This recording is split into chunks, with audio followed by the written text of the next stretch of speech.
ஐயா சுவாமி சொல்லுமா, என்ன வேணும்? ஐயா என் காதல் எப்போ பாரு என் கூட சண்டை போட்டே இருக்காயா. நீ எங்கேருந்து வர? ஐயா அவன் இனிமே என் கூட சண்டை போடாத அளவுக்கு ஏதாவது பண்ணுங்கய்யா. உன் வீடு எங்கேம்மா இருக்கு? ஐயா அதெல்லாம் சொல்றதுக்கு நேரம் இல்லையா. இப்போ கூட சண்டை போட்டு தான் ஏன் வந்திருக்கேன். ஏதாவது கொடுங்க ஐயா. சுவாமி இந்தாங்க சுவாமி. வேலவா,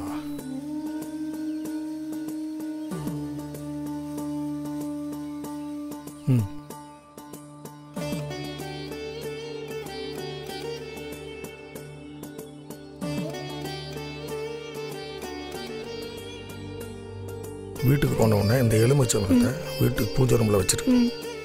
உன் காதலை எப்பப்போ சண்டை போடுறானோ அப்பெல்லாம் இந்த பொடியை தண்ணியில் கலந்து வாயில் போட்டு கொப்பளிச்சுக்கிட்டே இரு, ஒரு வாரம் வரைக்கும். சரிங்க ஐயா. ஒரு வாரம் கழிச்சு என்னை வந்து பாரு. இல்லை நல்லபடியாக நடக்கும். சரிங்க ஐயா. போயிட்டு வா. ஆசீர்வாதம் பண்ணுங்க ஐயா. ஆயுஷ்மான் பவ. வரேன் ஐயா.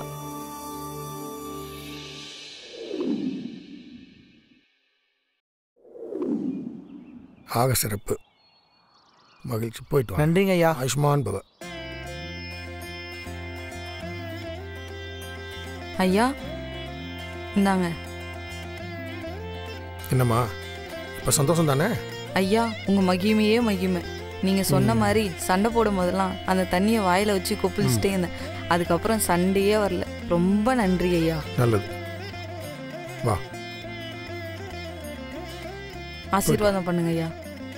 மங்களம் உண்டா. வரேன் ஐயா. எப்படி நடந்திருக்கும்? என்னடா சீடா, இதெல்லாம் எப்படி நடந்துச்சுன்னு தானே கேட்க வர்ற? சுவாமி கடைசியில் என் வாயாலே உங்கள் மகிமையோ மகிமைன்னு சொல்ல வச்சுட்டீங்களே சுவாமி. அட போடா, மகிமையாவது மண்ணாங்கட்டியாது. மாயிரு.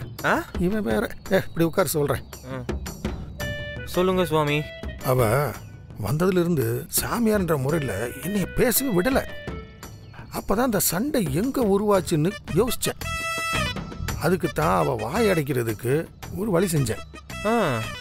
அது சரிடா.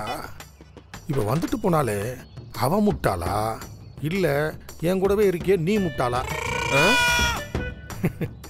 அவளும் முட்டாள் கிடையாது, நீயும் முட்டாள் கிடையாது. கேள்வி நமக்குள்ளே தான் இருக்கு, பதிலும் நமக்குள்ளே தான் இருக்கு. சிந்திச்சு செயல்பட்டா எல்லாத்துக்கும் ஒரு தீர்வு உண்டு.